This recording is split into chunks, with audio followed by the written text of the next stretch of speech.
Hello friends, welcome to SSC coaching centre. दोस्तों, आज के वीडियो में देखेंगे लाभ हानि, प्रॉफिट लॉस कितना जरूरी है सीखना, आप सभी जानते हैं। तो पूरा वीडियो देखिएगा।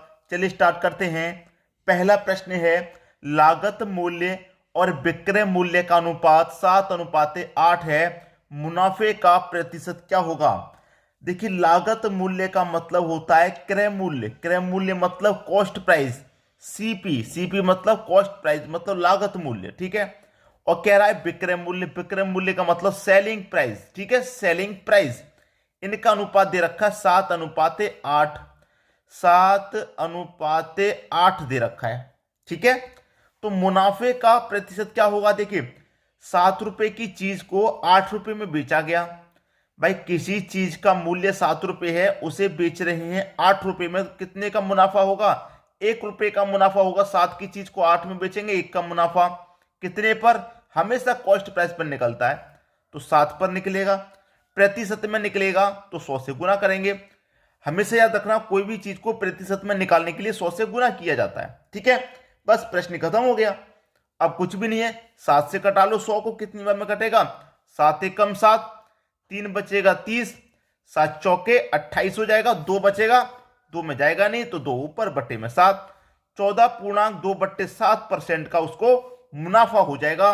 और ये आपको कहां दे रखा है, बी ऑप्शन में। ये आपके प्रश्न का बिल्कुल सही जवाब है। उम्मीद करूंगा कि सभी को प्रश्न अच्छे से समझ में आ गया। अब देखेंगे अगला प्रश्न। अगला प्रश्न है, लागत मूल्य और विक्रय मूल्य का अनुपात 24:31 है, मुनाफे का प्रतिशत क्या होगा। लागत मूल्य मतलब कॉस्ट प्राइस, पहले बता चुका हूं, ठीक है। विक्रय मूल्य मतलब सेलिंग प्राइस। इनका अनुपात दे रखा आपके पास 24:31 कर लेंगे। अभी अभी बिल्कुल ऐसा ही किया है। भाई, 24 रुपए की चीज को आप 31 रुपए में बेचेंगे, कितने का मुनाफा होगा, 7 रुपए का। और मुनाफा हो चाहे नुकसान हो, किस पर निकलता है, कॉस्ट प्राइस पर। कॉस्ट प्राइस आपका 24 है, प्रतिशत के लिए 100 से गुना कर देना है, ठीक है। कटा लो भाई, 4 से कटेगा 6 बार में, 4 से कटेगा 25 बार में, ठीक है। अब 25 का और 7 का गुना कर दो, 175 हो जाएगा। और बटे में ये 6 आ जाएगा। अब 6 से कटा दो भाई, 6 से कटाएंगे, 6 दूने का 12 बचे कटेगा। 17 में से 12 कट गया, कितना बचेगा, 5।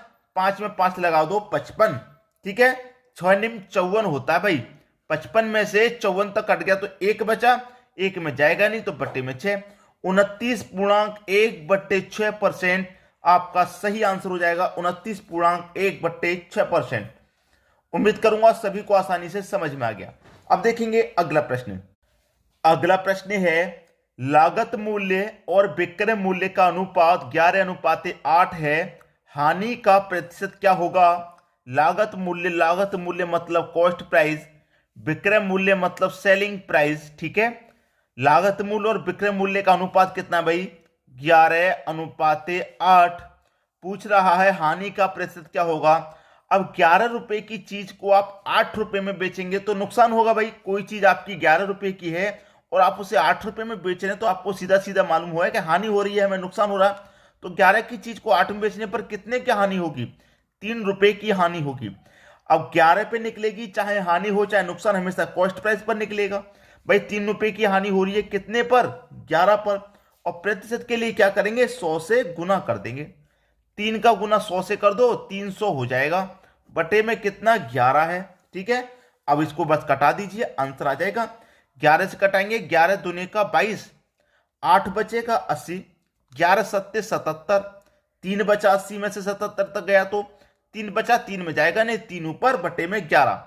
27.3/11% का हानि हो जाएगा, नुकसान हो जाएगा, ठीक है। 27.3/11, 27.3/11 पहले ही ऑप्शन में है, यह आपका सही जवाब है।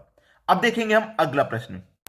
अगला प्रश्न है, लागत मूल्य और विक्रय मूल्य का अनुपात 9:7 है, हानि का प्रतिशत क्या होगा। लागत मूल्य मतलब कॉस्ट प्राइस, विक्रय मूल्य मतलब सेलिंग प्राइस, ठीक है। अनुपात है 9:7 का।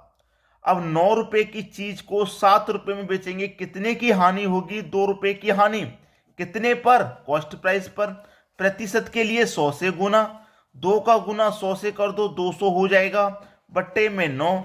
अब कटा दो भाई, 9 दूने का 18 कटेगा, 2 बचेगा, फिर से 20, फिर से 9 दूने का 18, 2 बचेगा तो जाएगा नहीं, नहीं जाएगा तो ऐसे लिख दो 2/9, 22.2/9%। ये आपका आंसर हो गया और ये दे रखा आपको आंसर आपके डी ऑप्शन में। आसानी से निकाल लिया होगा, कोई परेशानी नहीं है। अब देखेंगे अगला प्रश्न। अगला प्रश्न है, किसी वस्तु को 651 रुपए में बेचने पर 7% की हानि होती है, उस वस्तु का क्रय मूल्य है। क्रय मूल्य पूछ रहा है, क्या होगा? क्रय मूल्य जो भी होगा अपने आप में 100% होगा। याद रखना, कोई भी चीज होती है उसका मूल्य अपने आप में 100% होता है। अब 100% की चीज को उसने क्या किया, 7% की हानि पर बेचा। भाई किसी वस्तु को उसने 651 रुपए में बेचा तो उसे क्या हुआ, 7% की हानि हुई। इसका मतलब उसने 7% की हानि पर बेचा। 7% की हानि हो रही है तो 7% की, इसका मतलब उसे हानि पर बेचा। अब 100% की चीज को 7% की हानि पर बेचा तो इसका मतलब उसने कितने बेचा, 93% में बेचा। परसेंट में बेच रहा है 93% में, और रुपए में बेच रहा है 651 रुपए में, 651 रुपए में। तो 93% का मान 651 के हो जाएगा। 93 का मान 651 के हो जाएगा। आपको निकालना है क्रय मूल्य। क्रय मूल्य मतलब 100% का मान। तो कैसे निकालेंगे, 651 में 93 से डिवाइड कर देंगे और 100% का मान निकालने के लिए 100 से गुना कर देंगे। बस आपके प्रश्न का आंसर आ जाएगा। ठीक है। अब 93 से 651 कटेगा पूरा पूरा 7 बार में, और 7 का गुना 100 से कर दो, ये हो जाएगा 700। ये आपका बिल्कुल सही जवाब है, 700। डी ऑप्शन बिल्कुल सही हो गया। क्लियर हो गई बात। अब देखेंगे अगला प्रश्न। अगला प्रश्न है, एक कार 64,000 रुपए में बेचने पर सुभाष को 20% हानि हुई, उस कार का लागत मूल्य कितना है? लागत मूल्य मतलब क्रय मूल्य, और क्रय मूल्य किसी भी चीज का अपने आप में क्या होता है, 100% होता है। अब 100% की चीज को उसने 12% की हानि हुई, मतलब 64,000 रुपए में जब उसने बेचा तो उसे 20% की हानि हुई। इसका मतलब क्या है, उसने 20% की हानि पर उस कार को बेचा है। अब 100% की चीज को 20% की हानि पर बेचेगा, इसका मतलब वो कितने बेच रहा है, 80% का दाम ले रहा है। ठीक है। अब परसेंट में बेच रहा है वो 80% में, और रुपए में बेच रहा है 64,000 रुपए में। ठीक है, 64,000 रुपए में। हमें क्या निकालना, लागत मूल्य, क्रय मूल्य। तो कैसे निकालेंगे, 64,000 में इस 80 से डिवाइड दे देंगे और 100% का मान निकालने के लिए 100 से गुना कर देंगे, आंसर आ जाएगा। ठीक है, कटा लीजिए बस। देखिए 0 से मैं यहां पर सीधा सीधा 0 कटा दूंगा। 8 8 64 होता है, और 2 0 मतलब 800। ठीक है, 800 का गुना 100 से कर दो तो 8 का करूंगा 1 से 8 हो जाएगा। 1 2 3 4 गुना में 0 ऐड हो जाते हैं। ठीक है, तो ये कितना हो गया, 80,000। ठीक है, लागत मूल्य कितना था, 80,000 था। 80,000 सी ऑप्शन में है। 80,000 रुपए की चीज को उसने जब 64,000 रुपए में बेचा तो इसका मतलब उसे क्या हुआ, 20% की हानि हुई थी। अब देखेंगे हम अगला प्रश्न। अगला प्रश्न है, एक वस्तु 1690 रुपए में बेचने पर 30% का लाभ होता है, तो क्रय मूल्य ज्ञात करो। देखिए कोई भी वस्तु का क्रय मूल्य अपने आप में 100% होता है, ये बात आपको जानते हैं। और क्रय मूल्य कह रहा है ज्ञात करो, तो हमें 100% का ही मान ज्ञात करना है। अब हमने कोई वस्तु, एक वस्तु हमारी 1690 रुपए में बेचने पर हमको 30% का लाभ हुआ। इसका मतलब लाभ कब होता है कि जितने की हमारी कोई वस्तु है, कोई चीज है, उसे हम उस रेट से अधिक पर बेचें। ठीक है, जैसे 100% की हमारी कोई वैल्यू है और मैं उसे बेच रहा हूं कितने में, 30% के लाभ में, तो 100% की चीज को 30% के लाभ में बेचूंगा तो कितने बेचूंगा भाई, 130 में। मैं 100% की चीज को 30% के लाभ पर बेच रहा हूं, तो 100% की चीज को 30 के लाभ पे बेचूंगा तो 130% पे बेचूंगा। ठीक है, और रुपए में कितने बेच रहा है, 1690 रुपए में बेच रहा है। 1690 रुपए में उसने बेचा। हमें निकालना है क्रय मूल्य, तो कैसे निकालेंगे, 1690 में 130 से डिवाइड दे देंगे और 100% का मान निकालने के लिए 100 से गुना कर देंगे। अब देखिए 0 से यहां 0 कट जाएगा, 13 से 169 13 बार में कट जाएगा, और 13 का गुना 100 से कर दूंगा, 1300 हो जाएगा। बस खत्म प्रश्न। सी ऑप्शन आपका सही जवाब हो गया। बात क्लियर हो गई। इस तरीके के प्रश्नों को आप बड़ी ही आसानी से बना लेंगे। अब देखेंगे हम अगला प्रश्न। अगला प्रश्न है, राजेश को 5,750 रुपये मूल्य की सब्जियों को भारी वर्षा के कारण 4500 रुपये में बेचना पड़ा, उसकी हानि की प्रतिशतता कितनी थी? भाई बहुत बढ़िया प्रश्न है, बहुत ही अच्छा। देखिए यहां पर देख रहा है कि 5,750 रुपये, ये क्या है दोस्तों? कॉस्ट प्राइस है। ठीक है, कॉस्ट प्राइस है सीधा सीधा, इतना आपको मालूम है। ये क्या है? आपकी कॉस्ट प्राइस 5,750 रुपये आपका कॉस्ट प्राइस है। ठीक है, मैं इधर लिख देता हूं, चाहो तो इधर से हटा के मैं इसको इधर भी लिख देता हूं, कॉस्ट प्राइस। ठीक है, और उसने भारी वर्षा हो गई तो उसने उसके कारण कितनी बेचना पड़ा? 4500 रुपये में उसको बेचना पड़ा। बेचना का मतलब है सेलिंग प्राइस। ठीक है, कितने बेचना पड़ा उसको? 4500 रुपये में उसने बेचना पड़ा। ठीक है, 4500 में 5,750 रुपये की चीजों को उसने बेचा 4500 रुपये में। भाई कितने का नुकसान हुआ उसे? भाई कितने का उसको नुकसान हुआ? इतने की चीज को आप इतने में बेचेंगे तो कितने का नुकसान होगा? घटा के देख लीजिए। 5,750 में से मैं 4500 को घटा दूंगा, पता चल जाएगा। 0, 5 में 0 गया 5, 7 में से 5 गया 2, 5 में 4 गया 1। भाई 1250 रुपए का नुकसान हो रहा है। भाई 1250 रुपए का नुकसान हो रहा है। इतने की चीज को हम इतने में बेचेंगे तो 1250 का नुकसान, और नुकसान हमेशा कॉस्ट प्राइस पर निकलता है, और कॉस्ट प्राइस आपका कितना है? 5750। अब इसी को क्या पूछा उसने? प्रतिशत में, तो प्रतिशत के लिए 100 से आप गुना कर देंगे। ठीक है, अब सीधा सीधा 0 से यहां 0 कट गया। 25 से कटाऊं तो 5 बार में कटेगा, और 25 से कटाऊं इसको तो 23 बार में कटेगा। 5 का गुना 100 से हो जाएगा तो 500 हो जाएगा। ठीक है, बटे में कितना? 23 है। अब 23 से मैं इसको काटूंगा तो कितनी बार में जाएगा भाई? 23 दुने का 46 हो जाएगा। 23 दुने का 46, 4 बचेगा, 0 लगा दूंगा 40, फिर क्या हो जाएगा? 23 एकम 23, तो 21 आ रहा है। 21 देखिए किस ऑप्शन में है? पहला ही ऑप्शन है जिसमें 21 के बाद दशमलव लग रहा है, तो पहला ही ऑप्शन सही हो गया क्योंकि हमारा 21 आ रहा है। भाई यहां 40 है। ठीक है, 23 से कम 23 काटा, अब तो जाएगा नहीं, दशमलव लगेगा, तो 21 दशमलव के साथ संख्या आएगी, तो 21 दशमलव के बाद एक ही ऑप्शन है, तो वही हमारा सही जवाब हो गया। उम्मीद करूंगा सभी को प्रश्न आसानी से क्लियर हो गया। अब देखेंगे अगला प्रश्न। अगला प्रश्न है, किसी व्यक्ति ने एक पुरानी टाइप मशीन 1200 रुपये में खरीदी और उसकी मरम्मत पर 200 रुपया व्यय किए। उसने उसे 1680 रुपये में बेचा, तो दिया उसका लाभ प्रतिशत है। ठीक है, बेच दिया तो उसका लाभ प्रतिशत कितना भाई?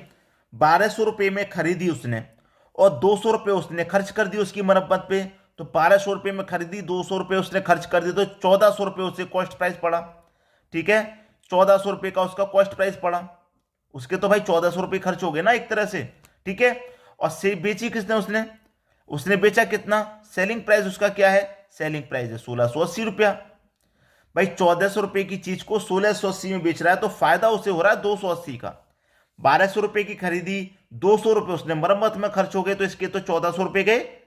फिर उसने 1400 रुपये खर्च करने के बाद में 1680 में बेचा, तब उसे 280 का फायदा हुआ। ठीक है, तो फायदा हमेशा कॉस्ट प्राइस पर ही होता है, और प्रतिशत के लिए क्या करना है? 100 से गुना।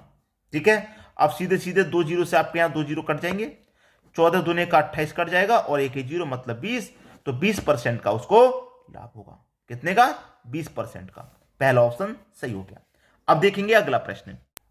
अगला प्रश्न है, यदि कोई वस्तु 178 रुपये में 11% की हानि पर बेची गई है, तो 11% का लाभ प्राप्त करने के लिए उसका विक्रय मूल्य क्या होना चाहिए? विक्रय मूल्य क्या होना चाहिए? देखिए, कोई भी वस्तु हो उसकी कीमत अपने आप में 100% होती है, ये बात आप जानते हैं। कितनी? 100%। 100% की चीज को उसने क्या किया? 11% की हानि पर बेचा। इसका मतलब उसने कितने बेचा? 89% में। ठीक है, 89% में जब उसने बेचा, और रुपए में कितना बेचा? 178 में। तो अब हम 100% का मान निकालेंगे तो कॉस्ट प्राइस की वैल्यू निकल आएगी। तो कैसे निकालेंगे? वही 89 से डिवाइड कर देंगे, 100 से गुना कर देंगे, तो हमारा 100% का मान निकल के आ जाएगा। वस्तु का जो क्रय मूल्य वो निकल के आ जाएगा। ठीक है, अब हमसे पूछ रहा है यहां पर कि 11% की हानि पर बेची गई है, तो 11% का लाभ प्राप्त करने के लिए उसका विक्रय मूल्य क्या होना चाहिए? अब ये जो वैल्यू है मेरी, मैं इसे जो कैलकुलेट करूंगा, 100% का मान निकल के आ जाएगा, मेरा क्रय मूल्य निकल के आ जाएगा। लेकिन क्रय मूल्य निकलने के बाद फिर हमें क्या करना? उस पर 11% का लाभ पर बेचना, उस वस्तु को 11% के लाभ पर। तो हम उसे 11% के लाभ पर यहीं पर बेच देते हैं ना। लाभ की बात है तो 100 में 11 जोड़ के लिखेंगे, 111 बटे में 100।